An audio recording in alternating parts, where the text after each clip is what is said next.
এটা নির্লজ্জ বেহায়া পুলিশ, বাংলার বা কলকাতার পুলিশ। বীরপুঙ্গব পরিচয় দিল নিরীহ সাধু সন্তদের পিটিয়ে।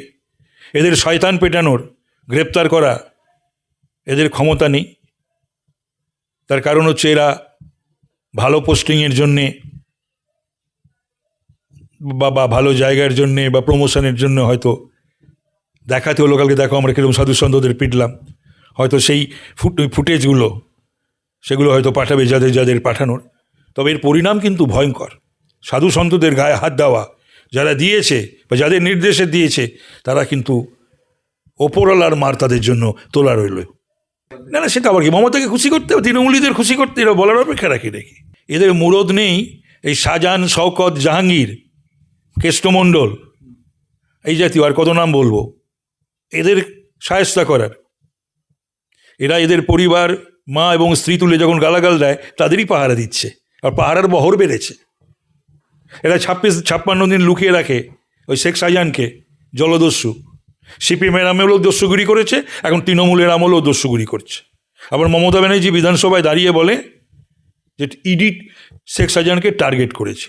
উনি সবসময় দেখা গেছে এই ধরনের এলিমেন্ট যারা যত রকমের অসামাজিক কার্যকলাপে লিপ্ত বা ঘৃণিত, তাদেরকেই উনি আশ্রয় দেন, প্রশ্রয় দেন।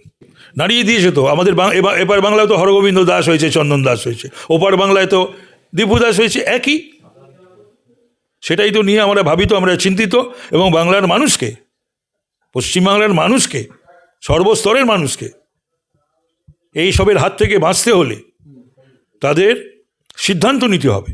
এবং আগামী নির্বাচনে তাদের এই মমতা ব্যানার্জির যে এই সাগরেদদের যদি শায়েস্তা করতে হয়, তৃণমূলকে যদি তক্তি তউস থেকে, মসনদ থেকে হিন্দুদের সংঘবদ্ধ হতেই হবে।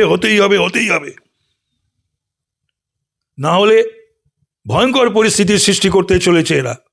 আমরা সহিষ্ণু, আমরা সহনশীল, তথাপি যেভাবে আমরা দেখলাম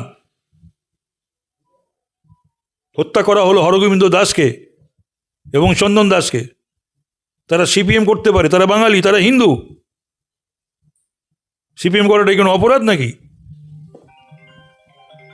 গণতান্ত্রিক বন্দোবস্তের ব্যবস্থায় বাংলার সবাইকে তৃণমূল করবে, বাধ্য করবে নাকি? ঠিক তেমনিভাবে দীপু দাস, ওপার বাংলায় দীপু দাস, এপার বাংলায় হরগোবিন্দ দাস এবং চন্দন দাস। বাঙালিকে ভাবতে হবে।